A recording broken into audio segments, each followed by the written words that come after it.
नमस्कार दोस्तों, मेरा नाम है ब्रिजेश यादव। फिर हाजिर हूँ क्राइम स्टोरी श्रृंखला के एक नए एपिसोड में।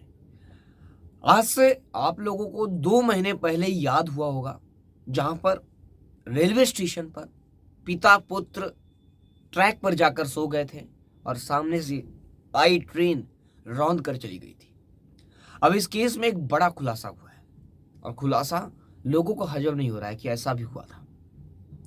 आइए पूरी कहानी विस्तृत तरीके से आप लोगों को बताता हूँ कि इस केस में क्या हुआ था, उन बाप बेटे के साथ उनके साथ क्या हुआ था कि साथ में बाप बेटे रेलवे ट्रैक पर सो गए थे। क्या था मामला, उनके पीछे का मकसद क्या था, उन्होंने ऐसा क्यों किया, पुलिस ने अभी तक जो भी इन्वेस्टिगेशन किया उसमें क्या खुलासा हुआ है, पुलिस का स्टार्टिंग में क्या कहना था, इन्वेस्टिगेशन में खुलासा कैसे हुआ एक सुसाइड के मामले में।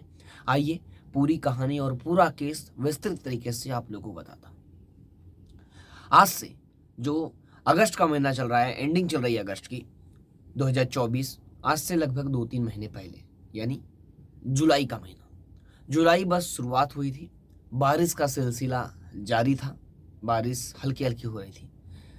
अचानक मुंबई के जितने भी रेलवे स्टेशन हैं वहाँ पर लोगों की आवाजाही चल रही थी। अचानक एक वीडियो लोगों को मोबाइल पर देखने को मिलता है और वीडियो तेजी से वायरल होता है।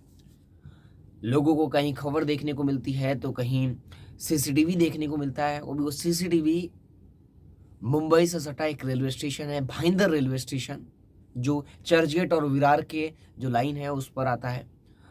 उस भाईंदर रेलवे स्टेशन के उस वीडियो में दिखता है कि एक दो व्यक्ति दिख रहे हैं। दो लोग टी शर्ट पहने हुए हैं, लोअर्स पहने हुए हैं और पैंट। वो प्लेटफॉर्म पर जा रहे हैं। भाईंदर रेलवे स्टेशन का प्लेटफॉर्म नंबर 5 है। दोनों चल रहे हैं। अचानक चलते चलते वो प्लेटफॉर्म से उतरते हैं और ट्रैक पर चलने लगते हैं। भाईंदर रेलवे स्टेशन से नायगांव खाड़ी की ओर वो लोग जा रहे थे ट्रैक से। पहले तो प्लेटफॉर्म पर चलते हैं, बैग लिए रहते हैं, उसके बाद ट्रैक पर उतरते हैं और फिर आगे चलते हैं। चलते चलते अचानक उनके मूड में क्या होता है कि सामने से चर्चगेट जाने वाली विरार से लोकल आ रही थी, फास्ट लोकल। अचानक वो एक ट्रैक से दूसरी ट्रैक पर लोकल को देखते हैं और तुरंत जाकर अपना मुंडी रखकर उस ट्रैक पर सो जाते हैं। सोने के बाद वहां से लोकल ट्रेन गुजर जाती है और दोनों का सिर धड़ से अलग हो जाता है।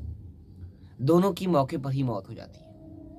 और जैसे ही ये सीसीटीवी कंट्रोल रूम में जो लोग, जो अधिकारी या कर्मचारी बैठे थे, वो लोग देखते हैं और तुरंत आरपीएफ की टीम वहां पर मौके पर पहुंचती है और लोगों में हड़कंप मच जाता है।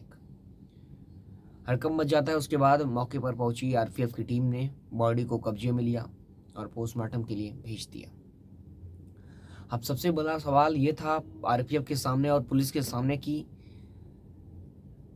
ये बॉडी, ये लोगों ने सुसाइड अटेम्प्ट किया है, क्योंकि मुंबई की रेलवे स्टेशनों पर कहीं ना कहीं रोजाना कोई ना कोई सुसाइड अटेम्प्ट जरूर करता है और कई लोगों की रोज मौत होती है। ऐसे लगभग महीनों में सैकड़ों मामले आते हैं। तो अब इस केस में इन्वेस्टिगेशन का पार्ट है कि इन्वेस्टिगेशन होगा तब पता चलेगा। पहले तो पुलिस को आइडेंटिफाई करना ये होगा कि ये बॉडी है किसकी, यानी ये कौन लोग हैं जो भाईंदर रेलवे स्टेशन पर आकर सुसाइड कर लिया और कहाँ पे रहते हैं और इतना बड़ा कदम क्यों उठाए। दोनों दोस्त हैं कि बाप बेटे हैं, पुलिस को तो अभी अभी नहीं पता है। अब पुलिस बॉडी को कब्जे में लेने के बाद पुलिस की कई टीमें बनती है और सीसीटीवी की मदद से, जो वसई की रेलवे पुलिस है, वो सीसीटीवी की मदद से अब उन लोगों को ट्रैक करने की कोशिश करती है कि वो लोग कहाँ से आए, फिर कहाँ पर आकर इनके मन में क्या टर्निंग पॉइंट था कि तुरंत आकर वो हुआ, ये लोग ने सुसाइड किया। वहाँ पर क्या हुआ, कुछ अजीब हुआ या दोनों के बीच झगड़ा हुआ आपस में, या कहीं और हुआ, या फ़ोन पर झगड़ा हुआ। यानी सीसीटीवी में जो गतिविधियाँ है उसे ट्रैक करने की पुलिस कोशिश कर रही है, लेकिन पुलिस को कुछ पता नहीं चलता है। फिर उसके बाद पुलिस की टीम जब बॉडी को कब्जे मिली, जब उनका जो बैग है, बकाया जो उनका पॉकेट है, जो भी जेब है शर्ट की पैंट की, उसमें चेक किया गया, जो भी डॉक्यूमेंट्स मिले या जो भी उनके पास मोबाइल फ़ोन था, बाकायदा सब कुछ चेक करने के बाद पता चला कि ये पिता पुत्र हैं। पिता का नाम है हरीश मेहता, जिनकी उम्र 60 वर्ष है, और बेटे का उम्र है जो जिसका नाम है जय मेहता, उसकी उम्र 30 वर्ष है। फिर इनका पता किया गया कि ये लोग रहते कहाँ हैं, तो इन्हें पता चला कि ये वसई वसई का जो वसंत नगरी है वहां पर रहते हैं, और एक बिल्डिंग है, एक इमारत, रश्मि दिव्य हाउस संकुलन, उसमें ये लोग रहते थे। और ये पिता अपने बेटे और बहू के साथ रहता था। बहू का नाम अंजलि था। अब अंजलि घर में अकेली है, जो बहू है वो घर में अकेली है, पिता पुत्र की सुसाइड में मौत हो गई। अब इन पिता पुत्र के बीच क्या हुआ था, इनके साथ क्या हुआ, इन लोगों ने ऐसा कदम क्यों उठाया, पुलिस ने पहला शुरुआती जांच में पुलिस को लगा, तो पहले पुलिस ने पता किया कि ये लोग करते क्या थे। तो पता चला कि जो पिता हैं वो शेयर बाजार के रिलेटेड काम करते हैं, यानी शेयर बाजार में पैसा निवेश करना ये करते हैं, शेयर बाजार रिलेटेड।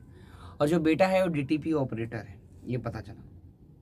उसके बाद पुलिस को लगा कि पैसे को लेकर कहीं ना कुछ गड़बड़ हो, यानी पैसे को लेकर या आर्थिक तंगी को लेकर ये लोग परेशान थे, पैसे को लेकर, क्योंकि इनका काम भी कुछ ऐसा था। इसकी वजह से सुसाइड कर लिए। तो पता किया गया, तो इस विषय में स्टार्टिंग में शुरुआत में लोगों को यही लगा, मीडिया में जगह जगह जो मीडिया हाउसेस है हर जगह वही खबर चली कि पैसे से या आर्थिक तंगी की वजह से ये लोगों ने सुसाइड कर लिया। लेकिन ऐसा कुछ नहीं था। अब खुलासा हुआ है, जो जीआरपी है, वसई रेलवे पुलिस स्टेशन की टीम, उसने एक बड़ा खुलासा किया है। और उस खुलासे से लोगों के चेहरे से, यानी अचानक लोगों को यकीन नहीं हो रहा है कि ऐसा भी हुआ होगा। इतनी बड़ी सच्चाई सामने आई है। बात यह है कि वसई रेलवे पुलिस के जो सीनियर पीआई हैं भगवान डांगे, उन्होंने बताया कि इनकी एक ऑफिस है, यानी ये जो बाप बेटे हैं जय मेहता और हरीश मेहता, इनकी एक ऑफिस है मरोल में। मरोल में ऑफिस में जाकर वहाँ पर जब पुलिस ने इन्वेस्टिगेट किया, पता किया, और इनकी जो कॉल डिटेल निकाली गई बाकायदा, तो उसके अंदर पुलिस को मरोल ऑफिस में कुछ लेटर मिले। लेटर दो महिलाओं के थे। एक तो जो जय की पत्नी है अंजलि, और एक और महिला है कोई उसकी। और लेटर में काफ़ी विवादास्पद बातें और ये सब सामने देखने को मिली लेटर में। और उसके बाद जो कॉल डिटेल है उसमें भी दो महिलाओं का ही ज़्यादातर कांटेक्ट इनके बीच में रहा है, बातचीत होती थी और लंबी लंबी बातें भी हुई है कॉल डिटेल में, ऐसा भी सामने आया। तो पुलिस ने उन महिलाओं को पता किया, तो एक तो उनकी बहू अंजलि थी और एक और महिला, एक लड़की थी। वो लड़की कौन थी, पुलिस ने पूरा जब पता किया, डिटेल पता किया, तो पुलिस को सामने ये पता चला कि जो हरीश मेहता का बेटा था, जो जय मेहता, उसने, जो उसकी पत्नी है अंजलि से उसने शादी किया था 16 मई 2023 को, यानी आज से एक साल लगभग पहले। 16 मई 2023 को शादी किया और बाकायदा ये लोग सही तरीके से घर में रह रहे थे, वो अपने पिता के साथ, सब कुछ सामान्य चल रहा था। लेकिन अचानक एक लड़की को पता चलता है इस शादी के बारे में। जब पता चलता है कि जय की शादी हो गई उस लड़की को, तो लड़की के बीच खलबली मच जाती है। और लड़की कोई और नहीं बल्कि जिससे पहले लव करता था जय, वो लड़की थी। और उससे बाकायदा उसने शायद कानूनी तौर पर शादी भी की थी, लेकिन वो किसी को बताया नहीं था। शादी की थी और उसके बाद कानूनी तौर पर शादी करने के बाद लगभग 10 सालों से इनका अफेयर था जय का। अफेयर के बाद उसे लगा, या उसके पिता को लगा, कि ये शादी लोग और जो आसपास के रिश्तेदार हैं, जो भी लोग हैं, वो क्या कहेंगे, या लोगों के नज़रिए में क्या होगा, क्या इमेज बनेगी। शायद अब वो लड़की कौन थी, अभी से इस बारे में ज़्यादा डिटेल नहीं मिली। इसलिए उन लोगों ने क्या किया कि उस लड़की को बिना बताए और उससे कहीं किसी तरह गुमराह करे या समझा कर या छोड़ दिया उन लोगों ने उसे। उसके बाद जो जय है वो दूसरी शादी कर लिया बिना उसे बताए। 16 मई 2023 को अंजलि से शादी कर लिया। उसके बाद रहने लगा। अभी शादी के बारे में उसे पता चला तो बीच में विवाद शुरू हो गया, और उसके बारे में भी अंजलि को पता चल गया, यानी जो दूसरी बीवी है। अब ये विवाद लगातार बढ़ता गया और परिवार में कलह मचने लगी। रोजाना की तरह झगड़े, कलह, और आसपास लोगों को, रिश्तेदारों को पता चलेगा तो क्या होगा, जब इतना बड़ा मामला सामने आएगा, तो वगैरह वगैरह बातें सोचने लगे ये लोग शायद, और फ्रस्ट्रेट रहने लगे। लगातार ये झगड़ा कम होने का नाम नहीं ले रहा था, और झगड़े को ये लोग सॉल्व कैसे करें इन्हें ये भी नहीं समझ में आ रहा था। और ये झगड़ा धीरे धीरे बढ़ रहा था, और झगड़े के नाते आशंका है कि ये लोग इसे झेल नहीं पाए और पिता पुत्र किसी काम के सिलसिले में बाहर निकले थे। भाईंदर रेलवे स्टेशन पर प्लेटफॉर्म नंबर 5 पर वो बैग लेकर जाते दिख रहे हैं और अचानक जाकर ट्रैक पे सो जाते हैं और अपनी जीवन लीला समाप्त कर लेते हैं।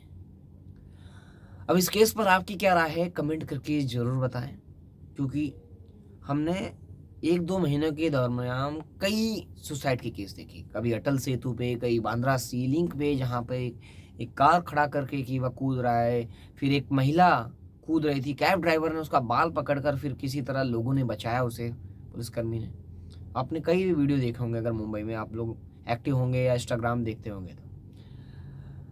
अब इस केस पर आपकी क्या राय है? अगर दोनों शादी को लीगली एक्सेप्ट कर लिया होता, जब अगर ये बात होगी तो तब शायद ही इतना बड़ा कांड या इतनी बड़ी गलती उन दोनों से ना होती। समाज के चलते, सोसाइटी क्या सोचेगी इसके चलते इन लोगों ने इतना बड़ा या इतने बड़े घटना को अंजाम दे दिया और अपनी जीवन लीला समाप्त कर दिया। इस केस पर आपकी क्या राय है, कमेंट करके जरूर बताएं। सावधान रहिए, सतर्क रहिए। फिर मिलूंगा एक नई कहानी और एक नई घटना और एक नए केस के साथ। तब तक के लिए जय हिंद।